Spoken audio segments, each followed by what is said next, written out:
Hare Krishna, everyone. Welcome. So today we are going to cover Sutras 6, 7, and 8. And before we begin, I'll say the prayers to Guru and God. Om Ajnanatimirandasya Jnananjana Shalakaya Chakshurum Militamena Tasmai Shri Guruve Namah. Om Namo Bhagavate Vasudevaya. Hare Krishna. गुरुर्ब्रह्मा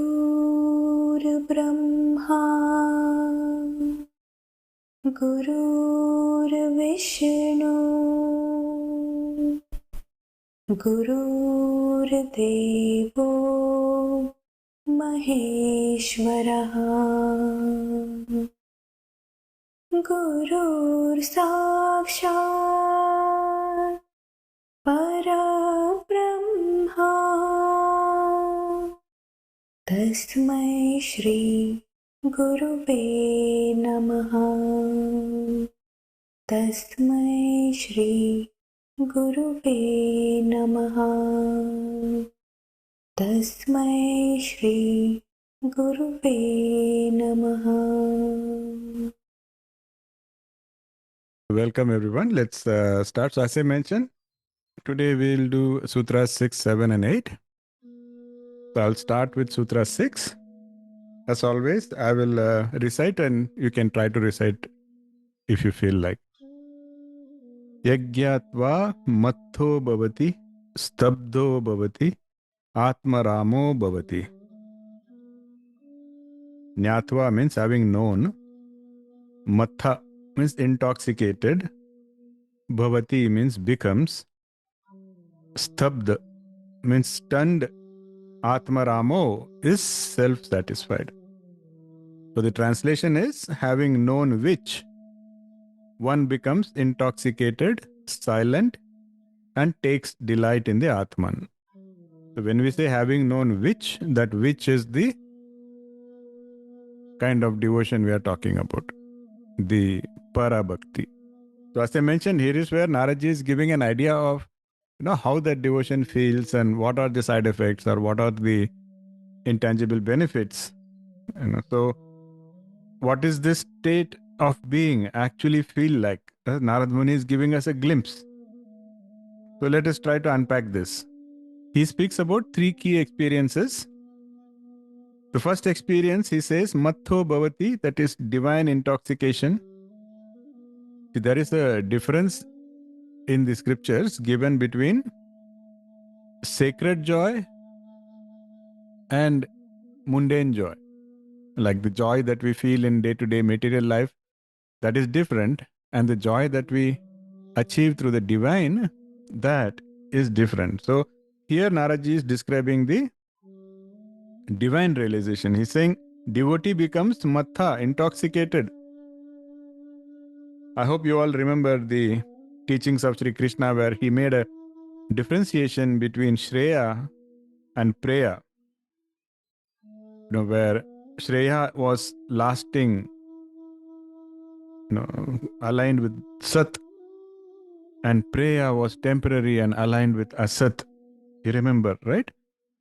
So, worldly intoxicants, like you are having champagne or you're having wine or whatever, that is also intoxication only. But then that is Preya because it is temporary and not aligned with Sat. So here, Naraji is talking about the divine intoxication, which is eternal and blissful. So the difference is very profound because the worldly intoxicants, when does somebody go and indulge in worldly intoxicants? They indulge in it when they want to escape reality. They think they are escaping suffering, but they are not really escaping anything. They are only, choosing to close their eyes, but nothing really changes. Only things get worse. The suffering gets worse. Whereas divine intoxication, it gives us eternal joy and it has no negative side effects. The other key, very profound difference between these two types of intoxication is when we get this material intoxication or material high, Do you know what is one of the side effects? You all have heard the word addiction. Addiction is pretty much a dependency. So when we feel any kind of intoxication in the material realm, that becomes a dependency for us. That becomes our weakness. Whereas spiritual intoxication provides freedom. See the difference? Worldly intoxication, preya, divine intoxication, shreya. So the word is the same, intoxication. But if it is aligned with preya, it is just full of pain and suffering. Whereas if it is aligned towards the divine, it becomes shreya and full of bliss and happiness and joy. So anytime you feel like, okay, let me just, get intoxicated, I want to enjoy or I want to forget something, at that time replace it. Say, how can I get intoxicated in devotion? Maybe I do some meditation, maybe I do some nama japa, maybe I do some kirtan, maybe I do some shravana, manan. You see, that is how you align more and you will feel that intoxication, which is very sacred and very powerful. Make sense? Any questions here? We can go to the next one. The next is Thabdo Bhavatis, where Naraji is talking about a sacred stillness. It's like a trance. So when you say Stabdo Bhavati in the true sense, that is what is also manifested as Samadhi. When you say Samadhi, when somebody is in Samadhi, you can say that that person is completely Stabdo Bhavati, experiencing Stabda. Stillness. Yes. But it is not stillness like a dead person, or it's not stillness like a piece of rock. This is stillness because that consciousness is completely absorbed in the divine. That is that kind of stillness. So it is not unconsciousness, it is super consciousness, where the devotee is in eternal bliss. So they say that great devotees like Chaitanya Mahaprabhu, even if you take the name of Krishna in front of him, you say Krishna and he will go into ecstasy. He will, he is almost in a samadhi. But that is the level of those devotees. And the third Naradji speaks about is Atmaramo Bhavati. So it's Atmaram is somebody who is content, somebody who is rejoicing in the realization of their own true nature, their own self. So the same thing comes in the Bhagavad Gita 3.17, where Shri Krishna will say, Atmanyevacha santushtas tasya karyam na vidyate. But those who rejoice in the self, who are illuminated and fully satisfied in the self, for them, there is no duty. They are not impacted by karma at all. So why more people don't seek this? People don't seek it because they just don't know the value. As we discussed earlier, if you give a small child a choice, on one hand you say, I have a box of chocolates. On the other hand, I have the keys to the palace. The child will almost always choose the box of chocolates. That is because it doesn't understand the value of a palace. But it only knows what is the value of chocolate. Just like that, we don't seek this kind of bliss because we still don't know the value of that. All we know is the material bliss. All we know is the material happiness. All we know is the material intoxication. That is why we are running behind all of that. All we have to do is have some conviction, some discipline, and try to understand what is that divine, what is the value of that divine. And once the understanding comes, automatically the seeking will also come. That is what Shri Krishna will call as the Buddhi Yoga, where you use your Buddhi to get the understanding, and once you get the understanding, put all your energy into aligning with that divine. Yajñatva is the word used. That is, once we have this divine knowledge, then even if somebody takes the name of the divine, we get into Stabdho Bhavat. That is the whole point here. So there is a quick reflection point. What chocolates are we choosing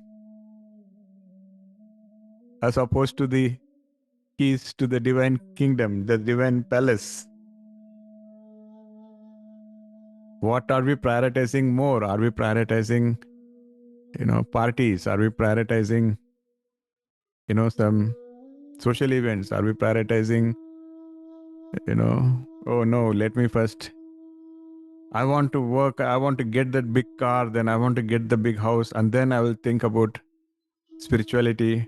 This is all people prioritizing those chocolates because that's the value they know. It's not that you shouldn't get a car by all means, but that should not be the focus. The focus should always be on that divine.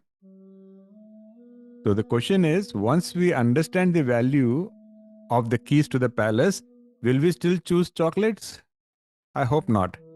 Just like that, once we understand the value of the divinity, will we still be hung up on these material pleasures and material intoxications is the question. Then we come to Sutra 7. Sa na kamayamana nirodha rupatvat. Kamayamana means being desired, and nirodha rupatvat is due to the form of renunciation. So the translation is, because it is of the nature of renunciation, there is no element of desire in that love divine. Some of us, we spoke about it in some previous sessions.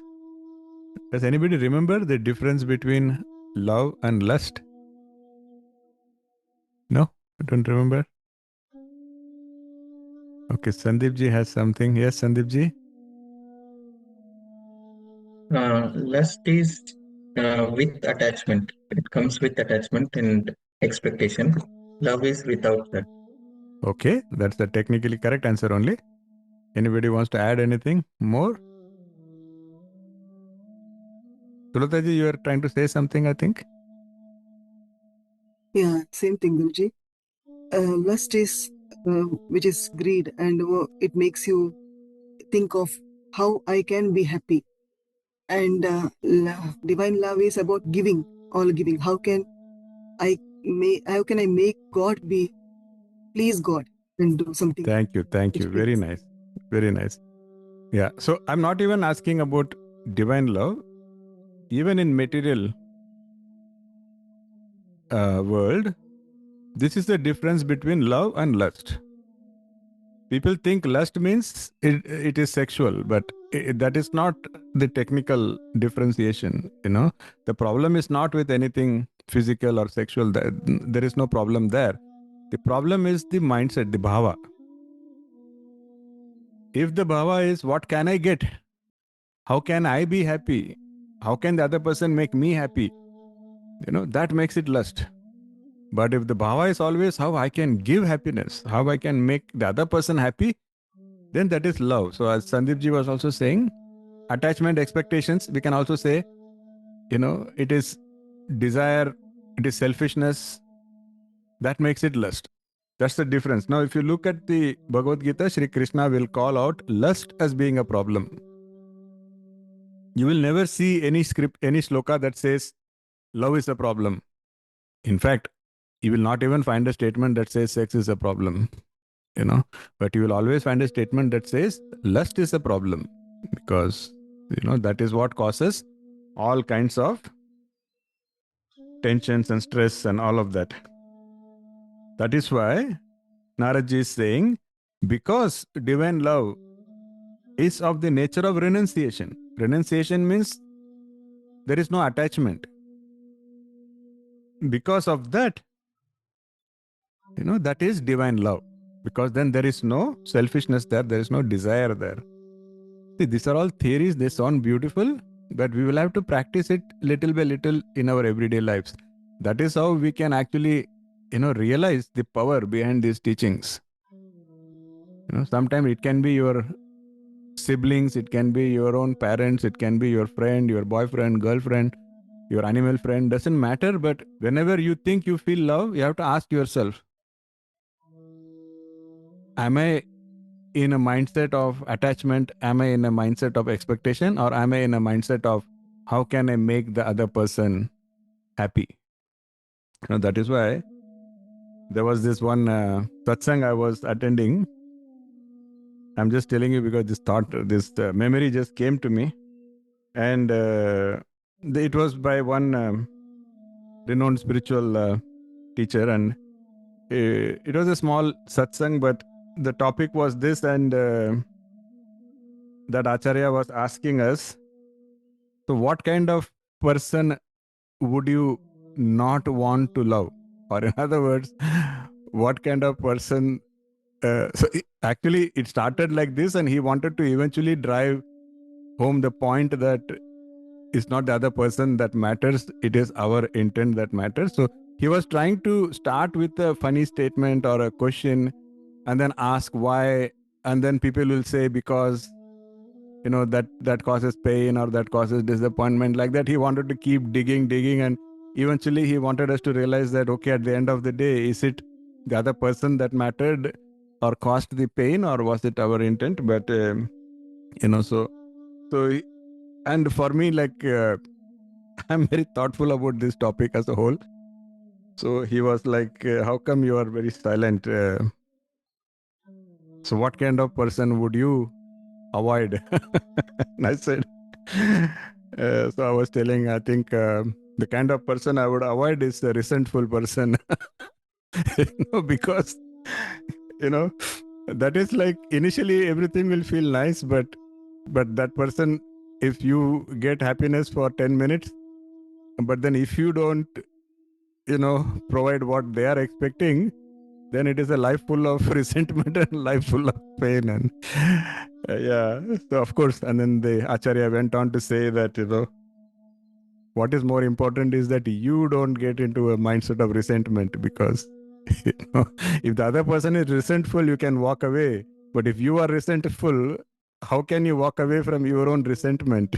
Because that is what is going to cause you more pain. And so it's the similar things coming here. So we have to introspect, we have to ask ourselves, because a lot of people will say that, somebody else hurt them, somebody else caused them pain, somebody else caused them grief. Then the introspection is, was it really the other person who caused me heartache, or was it my expectation and was it my selfishness, which caused me to feel that pain, is the whole question. The same, we are talking so much about this because that is how our love for God is supposed to be. So I'll talk more about it. There are more powerful sutras also that will come.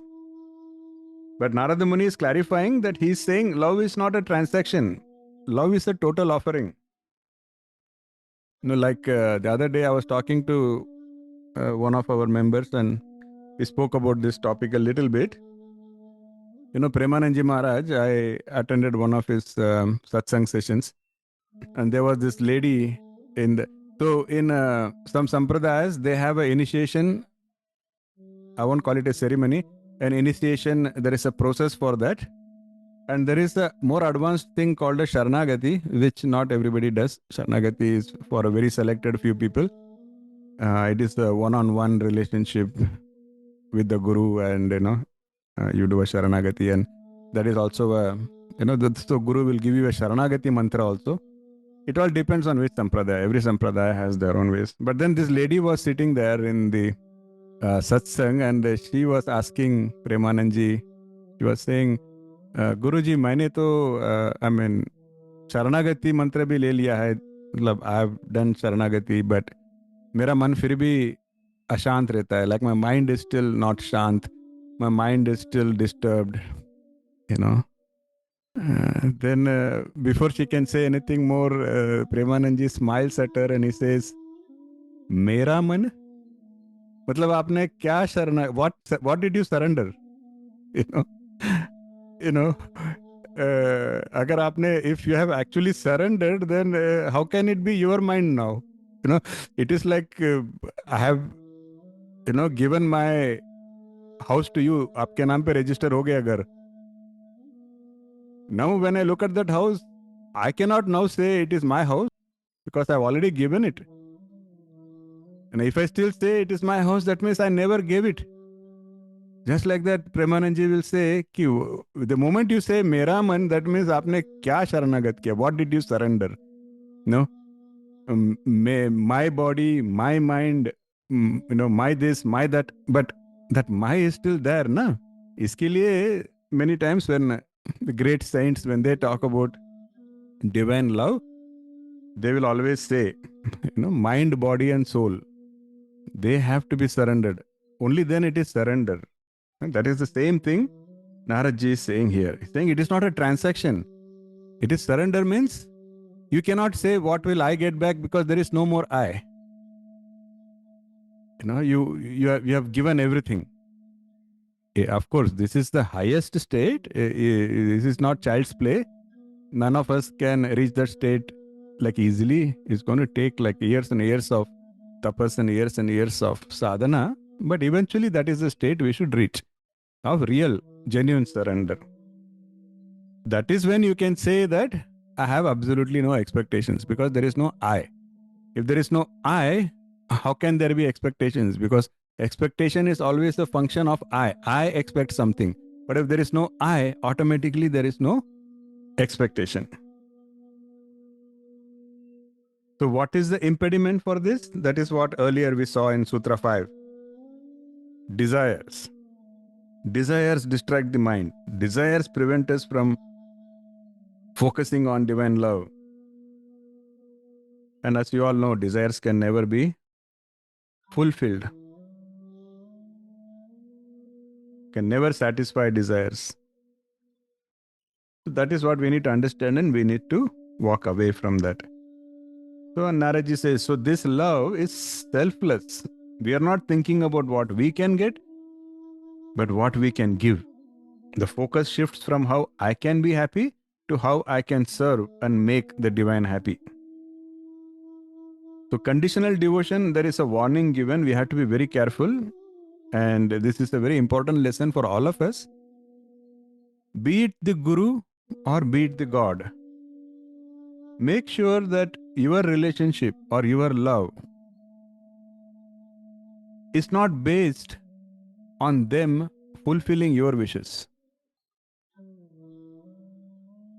Your love for your Guru or your love for your God should not be based on the Guru or the God fulfilling your desires or fulfilling your wishes.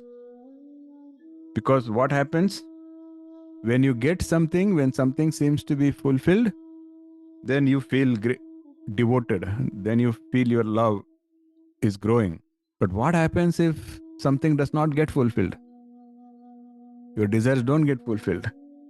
Then that love goes away. But then that is not the love we anyways are aiming for. There are two problems. Problem one, the nature of desire. It can never be truly fulfilled. So maybe today your Guru or the God can give you something to keep you happy. But it's not going to be forever because you will have one more desire, one more desire, one more desire. It will never end. So desires cannot become fulfilled in the true sense ever. And secondly, Naraji says, love cannot be transactional. So it cannot be a function of your desires getting fulfilled. So that is why we say in divine love, it has to be based on surrender, not based on this kind of transaction. But the message is very clear. Don't get into this kind of relationship even with God ki, I'm fasting on Ekadashi, please take care of something. Or I'm fasting on Mondays, please give me a good husband. Or I'm fasting on, Thursdays, please take care of my financial worries. Whatever. We shouldn't get into that mode. Fulfillment of desires cannot be a basis for bhakti. How can we overcome this tendency? One of the best ways is what Vedanta teaches, that you are not this body. It is only the body that desires things, but you are not the body. And if you can understand and if you can believe, then you can distance yourselves from your desires. If you have any questions, let me know. These are all very important. And this is not a sermon. This I'm trying to simplify it, but we really need to understand all of this and internalize it. So if you don't agree with some of it, it's okay. Feel free to discuss your thoughts and ideas here. So very beautifully, Naraji will say that, this is what we call as substitution. But kya karu? What shall I do? Desires aata hai. Desires come. What should I do? When I pray, it comes. Or when I am with my guru, or whenever I'm with my, the idol I'm sitting in front, I want to pray, but desires come. Then what should I do? So Naraji says, just keep on increasing your devotion. Naraji says, when your heart becomes more and more full of devotion, desires will keep going out because there is no room for both. Your heart has only so much space. Fill it with more and more devotion so that the desires they don't have much room then. You are pushing it away. This is substitution. The moment you think of, I wish, substitute it with love for God. What do you think God wishes? What do you think Guru wishes? That is the whole point. Now, there is a example kind of given here, analogy. Let us say somebody is living near the banks of the holy Ganges, Ganga Kinare. He has he's living, but when he wants water, he's trying to go to other places and digging wells. What will you tell that person? You tell that person, isn't this silly that you are trying to dig wells? You are living right on the banks of Ganga. Why don't you just get water from Ganga rather than trying to dig wells somewhere? Just like that, we are all living on the banks of divine bliss. The divine grace is everywhere. God is everywhere. But still we are digging wells in the material world for our pleasures. We are searching for joy. And we think we have to dig wells to get joy and bliss. And Naraji says, isn't that ridiculous? Why don't you just tap into that divine bliss which is already available to you? That is the whole point here. That is why Narada Muni has said earlier that don't have any desires. That is why he will say, no desire even for mukti, because even that is a desire. Don't keep any desire at all, and then you will be completely in parabhakti. So there is this story of Vivekananda. You all know who is Vivekananda, and Vivekananda. This is a story of Vivekananda as described in the biography of Ramakrishna Paramahamsa, of course. It's a very powerful story. So the year was sometime 1884, I think. And at that time, Vivekananda was known as Narendra. So we will just say Naren. So his father had died of a heart attack, I think. And in those days, it was single income. Our culture was, the man of the house would earn and the women stay home. So he was the single breadwinner and he died. So suddenly the entire family was in a lot of financial difficulty. They had a lot of loans that they couldn't pay back. It was a very stressful moment. And that is when Naren, he went to find employment. He really wanted to somehow help his family get back on the feet and so on and so forth. So he got a temporary job in an attorney's office, and the job was to translate some books, and he got some money, but he realized that even this is not really enough. It's not giving any real security for his mother and brothers. So he was feeling very desperate, and then he goes to his guru. His guru was Ramakrishna Paramahamsa.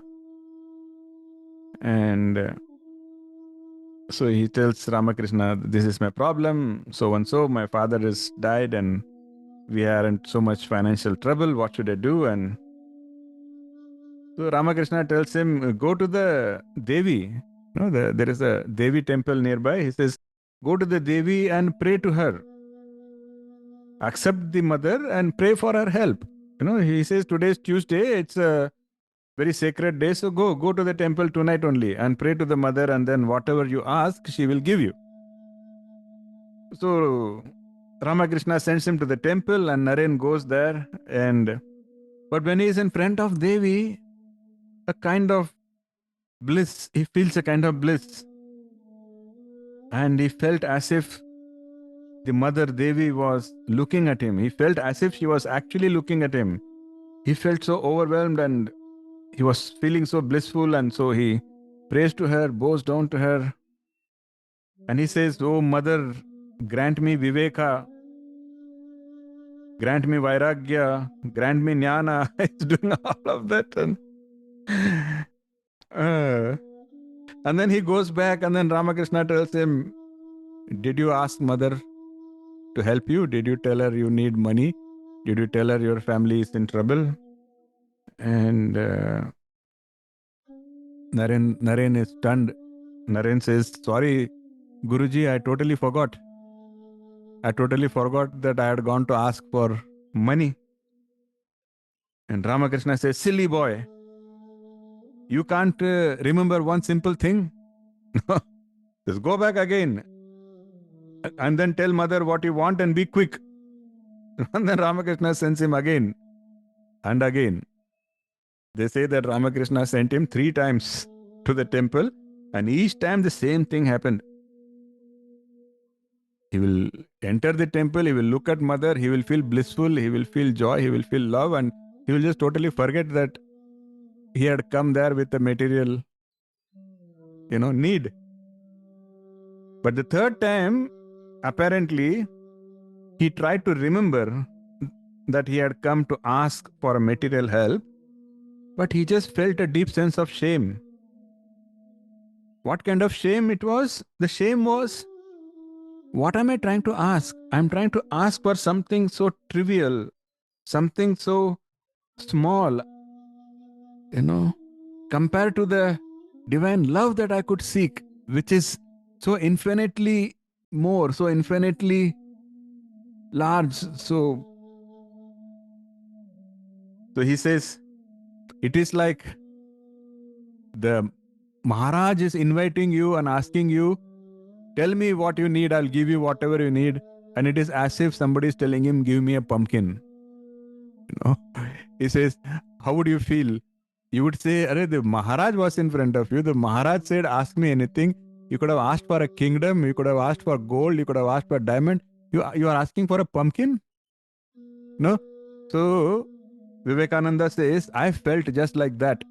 Standing in front of God and asking for material things, I felt as if I'm like that guy who is asking for a pumpkin from a Maharaj.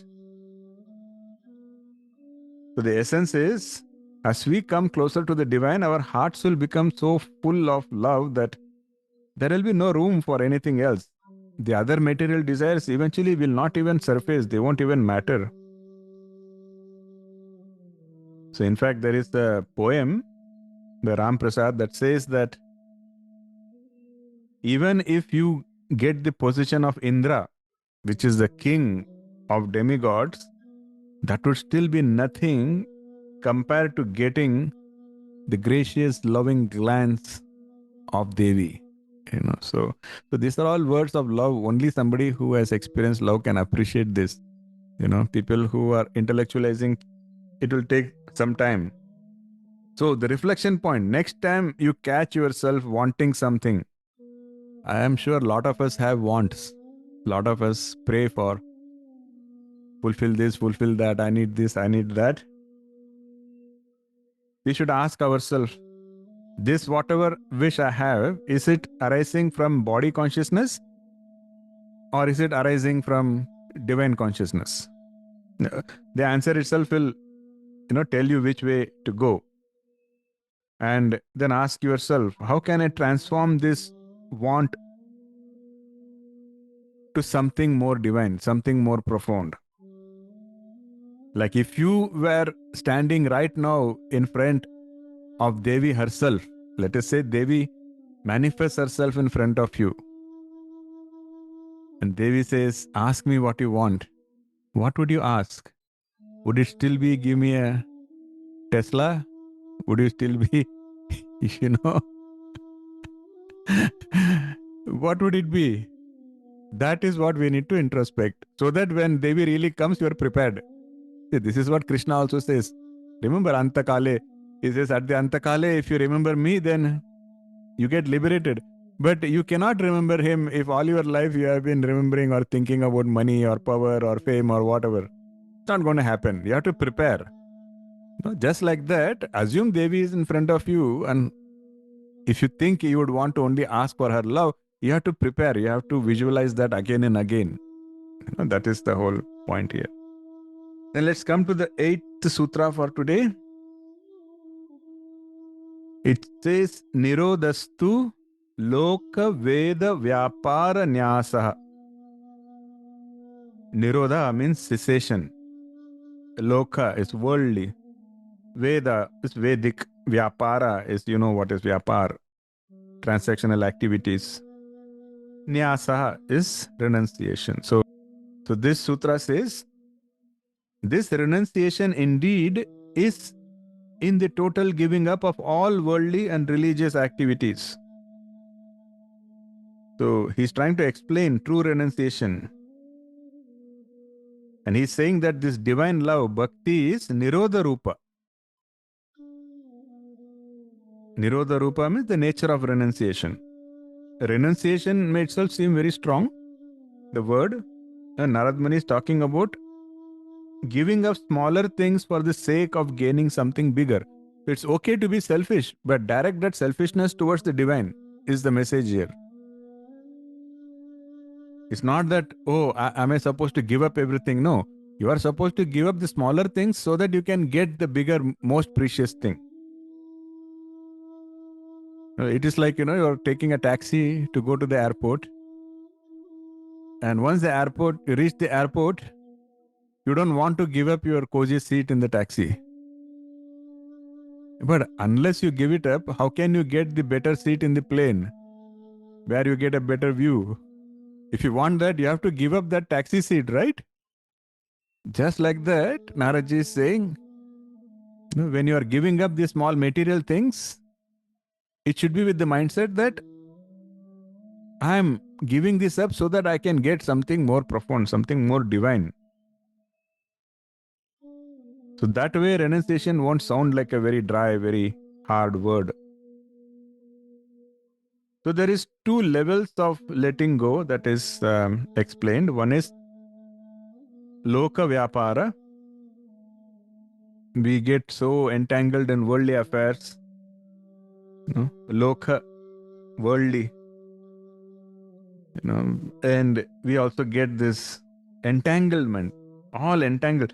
I have seen, even in our own sessions, I have seen some people, they will say, oh, Guruji, I don't think I can attend the next session because, I have to attend my brother-in-law's cousin's father's friend's marriage. I'm like, Arey, but your brother-in-law's cousin's father's friends, are they going to not marry if you are not there? I mean, it's okay to be nice to people, but why this entanglement? Like I cannot do anything else because I need to take care of something. Or some people will say, Guruji, I couldn't practice my kriya, or I couldn't practice my this thing because, my uncle had a ceremony or my friend had a social gathering. How can I not go, Guruji? It is my group social gathering. So what is happening here? Entanglements, attachments. We don't ever feel, how can I not do my practice? Because our entanglement is with the loka. Our entanglement is all with the material, all with the material world. So Naraji will say, why don't you instead get entangled with the divine? It should be the other way around. Do you have it in you to say that, oh, I'm sorry, I cannot come for this social event because how can I not do my meditation? How can I not do my chanting? I have to do that. Have you ever said that? That is the message. If we can get into that mode, then we are understanding the essence of Parama Prema Rupa. That is the message here. बोलना आसान है, प्यार जताना बड़ा आसान है, निभाना is a totally different thing, and that is what is this whole, we are studying all this Bhakti Sutra because we are trying to learn निभाते कैसे हैं. We are trying to learn how to actually practice and fulfill, that divine love, how it is, not bol bachan, not just that is the whole thing here. And that is where Naraji will also say, Krishna will also say the same thing, that even religious rituals, if we are performing it mechanically, that just becomes entanglement. There are people who will even say, I have to go to the temple, and they will feel as if, they will feel pained, they will feel anxious if they cannot. But ask yourself, like, why are you going to the temple for? Is it because God is going to miss you if you don't go to the temple? But you say God is everywhere. So why are we doing that? There is somewhere subconsciously, knowingly or unknowingly, entanglements, attachments. If I don't go to the temple, then something will happen. Then maybe this, then maybe that, then I will incur sin. Whatever. It is all entanglements, if you look at it. This is the message that Sri Krishna also, this is the surrender message Krishna. That is why he said, Sarva dharmani paritrajya mam ekam sharanam vraja. Aham tvam sarva papebhyo mokshayishyami ma suchaha. He will say, relinquish all these dharmas, take refuge in me. I will liberate you from everything. Don't fear, don't grieve. It does not mean you abandon your duties. All it means is perform them without entanglements, perform them without attachments, while keeping your heart focused in the divine. The focus should be there. The focus should be, am I connected? Am I in love? That should be what is important. And Ramakrishna will talk about this. He uses the word natural renunciation. Of course, he didn't say it in English, but when we translate, this is a translation where Ramakrishna very categorically says that first we have to eliminate asakti. Asakti is attachment. Then the kamana, which is longing, will die by itself. When our attraction towards external objects, when it ceases, then what remains will still be the craving. See, this is very powerful. I am not sure if I am doing a good job in explaining this, but if you pay attention and if you try to internalize and introspect, you will understand this is a very powerful concept. It says that, let us say somebody tells you, let us say you have a sugar problem and somebody tells you, you should avoid laddu or you should avoid chocolate. So eventually you train yourself to stay away from laddu or stay away from chocolate. You have trained yourself. Okay, so what have you done now? What you have done is, you have trained yourself to not give in to attraction for that laddu or for that chocolate. But is your mind free of that? No. You have a craving still for that laddu. I'm giving a very innocent example, but there are many other bigger things that we are more strongly attached to. But we let go, or we try not to be, attracted towards those things. But our mind is still longing for that. That is what is called as Trishna. Not Krishna, it is called as Trishna with a T. And Vivekananda will say that is the most dangerous enemy of devotion. Because externally, I don't do non-veg, I don't touch alcohol, I don't do this, I'm a very pious person. But your mind has cravings for all of that. So regardless of what you do or don't do externally, physically, the craving that your mind has, that is the greatest enemy. That is the most dangerous enemy, because that will never let you completely be in divine love, focus in bhakti. So this is what we need to cut. Cut off the Trishna Tantu. That means cut off this thread of craving, longing. And how do you do that? By the sword of Vairagya. That is where detachment comes in. And that is what is Nirodha. Nirodha doesn't mean you avoid physical objects. Nirodha means you cut that thread of desire. You are cutting that Trishna using the sword of Vairagya. That is the state of Nirodha. And what is the biggest renunciation? The biggest renunciation is renunciation of pride, egoism, sarva tyaga. That is when you have actually renounced everything. Then automatically you would have renounced all desire, all selfishness, raga, dvesha, everything will go. If you notice, I'm intentionally very slow when I'm teaching Bhakti Sutra, because here I'm not, we have to practice what we preach, and this itself is a devotional activity. Is your mind just saying, give me something more juicy, give me something more, or entertain me more? Is that what your mind is saying? Then we are not getting the point. Are you able to absorb yourself? Are you able to still feel the divine love and not get impatient, not get bored? Then you are aligned with the teaching. And that is one of the reasons I'm not going fast. I'm not trying to keep giving you, one more laddu, one more jalebi. Look this. It's simple topic, divine love. Are you able to be engaged? If not, then you know where the work needs to happen. you know? Yeah.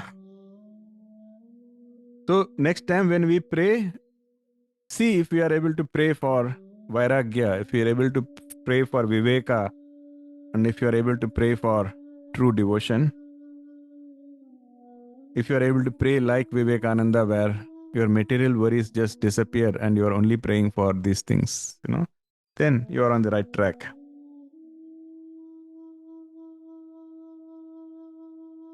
So Vivekananda and Ramakrishna, they also say that this is a sadhana. We have to keep practicing it, and they say that slowly all these entanglements, they will weaken gradually. You cannot and you should not. This is a very strong message to all of us, all of you, and to me also. The strong message is never try to force renunciation. Never try to force this kind of tyaga. Ramakrishna actually gives the example of, when we have a wound, how a covering comes on top of it. I don't know if any of you have experienced it, but when there is a wound and when you have bled, then there is a clot and there is a covering. That covering, I think, is called a scab or something. But you know that you cannot try to pull it out, because if you try to forcefully pull it out, it will cause more damage. What you are supposed to do is let it heal naturally, and gradually, slowly, that covering will start falling off on its own. And Ramakrishna will say renunciation has to be like that. Don't try to force. It will not work. He says practice all these teachings, put it into real practice, and slowly that kind of renunciation will automatically come. So give it time. That is why consistency is so important. So how can we apply these teachings? I have some ideas, but if you have any ideas, feel free to share it as well. Like this is a very common theme that I will keep repeating. The first thing is, when you wake up in the morning, instead of immediately searching for where is my phone, spend the first 5 minutes of your morning feeling grateful for something. At least be grateful that I woke up. Feel grateful that I had a good night's sleep. Sadhguru will say, keep your finger under your nose. If you can feel the breath, say, I'm grateful. He says, look at the person sleeping next to you, keep a finger under their nose. If you can feel the breath, one more thing to be grateful for. But the message is, when you wake up in the morning, at least the first 5 minutes, if you can spend in gratitude, you will go a long way in developing that kind of bhakti. So I'm going to give you a very small kind of, I don't even know what to call it, but this is like a practice. You can write it down, and it's up to you. I mean, if you can practice it, good for you, but I'm not forcing you.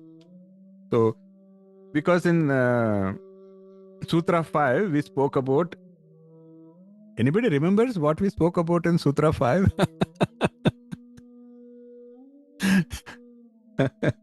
What?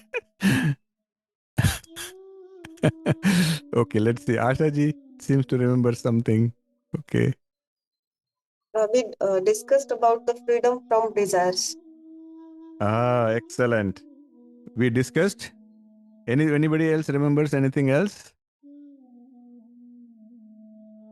Okay, Sumana ji remembers something. Okay, excellent. We discussed about how to attain the self of complete, the sense of complete satisfaction, Guruji. Like, Excellent. Trupto how do bhavati. we, yes, and also like, how do we attain that, like with bhakti, and how do we follow through that path? Excellent. Super happy. Anything else? Okay, here we have Apurva also remembers something. Hey Apurva. Hare Krishna Guruji. So it's freedom from the past and grief and be in the present moment, gentle. Very nice. Wow. So Sutra 5 has had a nice impact. Simranji, anything else we are missing? Freedom from excitement Okay. and ambitions. Yeah, so always maintain that positive bliss and don't get hung up on. Correct. Very nice. Sulataji, have you covered everything or anything else still remaining? Yeah, it's covered everything. No grief, Excellent. no lamentation, no Okay, we have got the anxiousness. certificate now.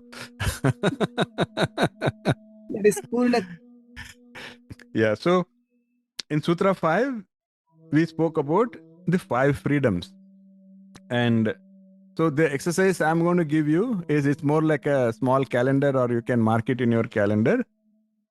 On Monday, when you wake up in the morning, and when you feel grateful, you should make a quick prayer. On Monday, you should say freedom from desire. And then on Tuesday, in your calendar, you should remind yourself to get freedom from grief. And Wednesday, freedom from hatred.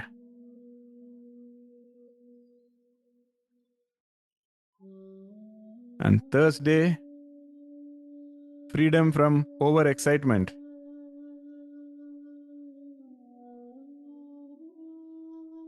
And on Friday, freedom from ambition.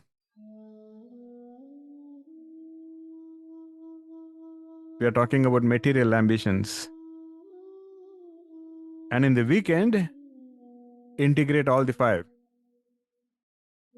Create your own prayer. But the intent should be this. And I would say a very small, technique which you can use. You all have phones. And I think most of the phones, it has a feature to send you reminders, right? So you should send yourself a daily reminder. You can have a reminder in the whenever you feel comfortable, either night or morning. And the reminder should be like, ask yourself 3 questions. First question, am I lamenting the past? Then second question, am I anxious about the future? Third question,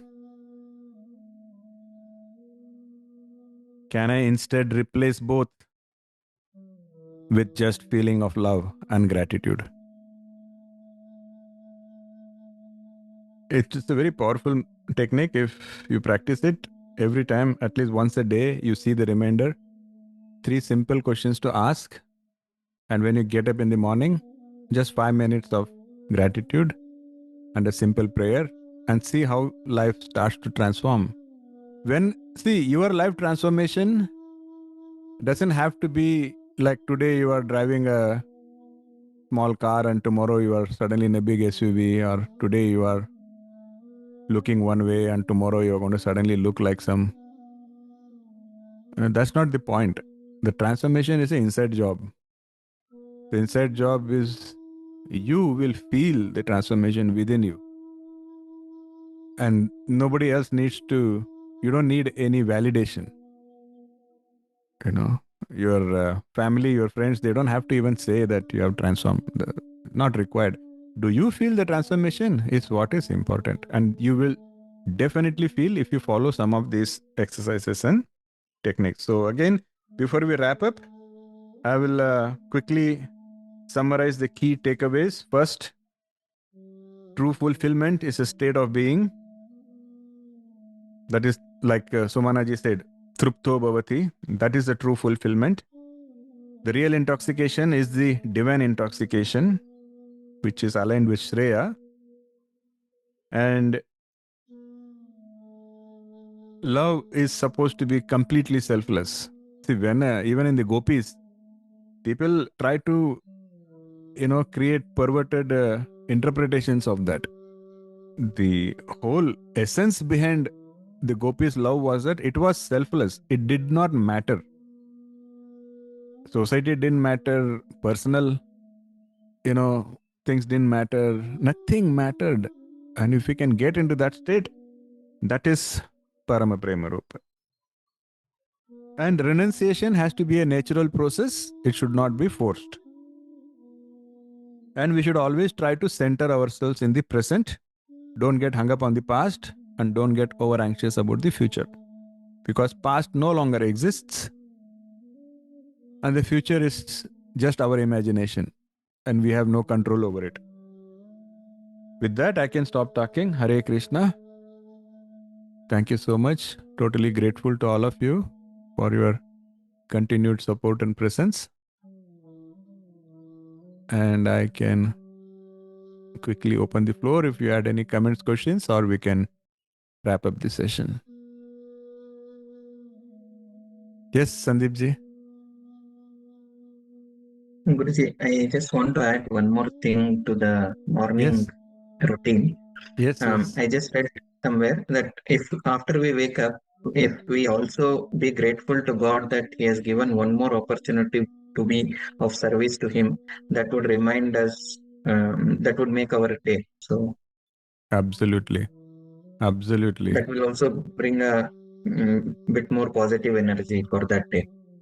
Totally. Very nice addition. Yes. That adds like to the purpose of our being. So that is really powerful. Yes. So that gives us a reason why we are here. Absolutely. Absolutely. Yes.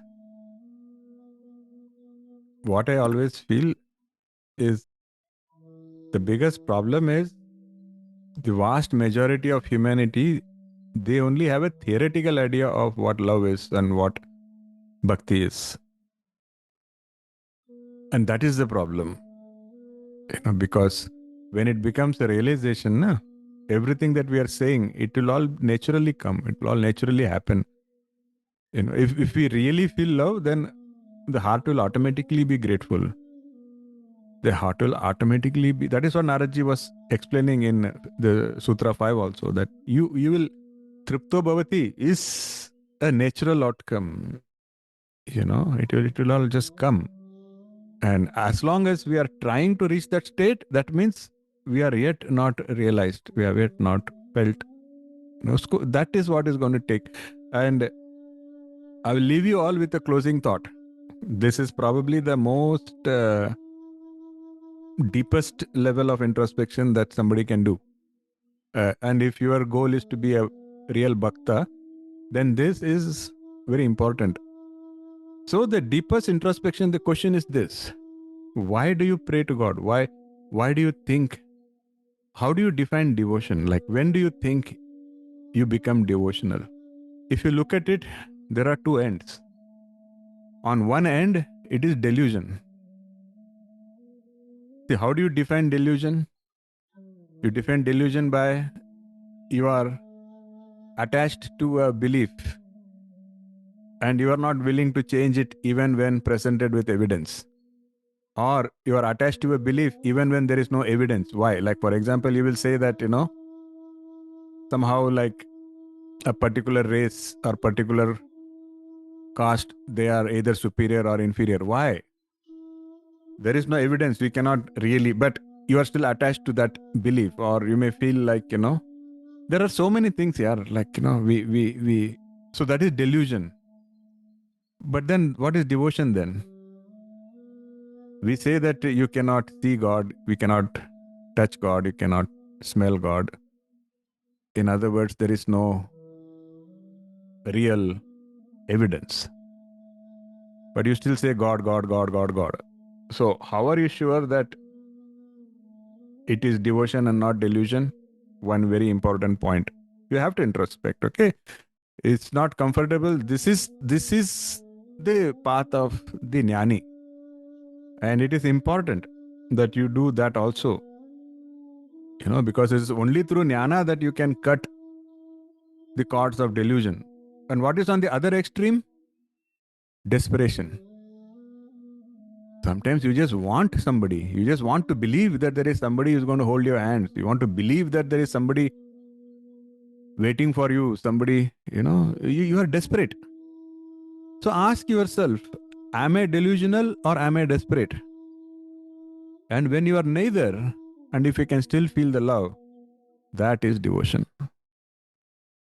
So what I've said is, I cannot explain how profound this is because only somebody who has gone through these turmoils in their mind can appreciate what I'm saying. But this has to be part of the introspection, and we have to make sure we are not falling in the trap of either delusion or desperation and assuming that that is devotion.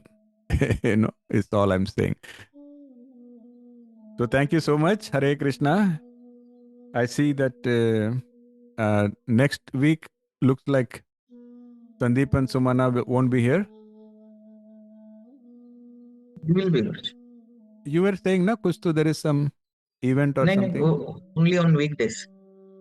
Oh, okay. I thought somehow you have. Then that is nice. That means at least this quorum will be there. Then we can meet Yeah, again yeah. next week. Okay. Hare Krishna. See you all in the next session. Hare Krishna. Hare Krishna, Guruji. Thank you. Hare Krishna. Jai Hare Sai. Krishna. Hare Krishna, Guruji. Thank you. Hare Krishna, Guruji. Hare Krishna, Guruji. Thank you so much.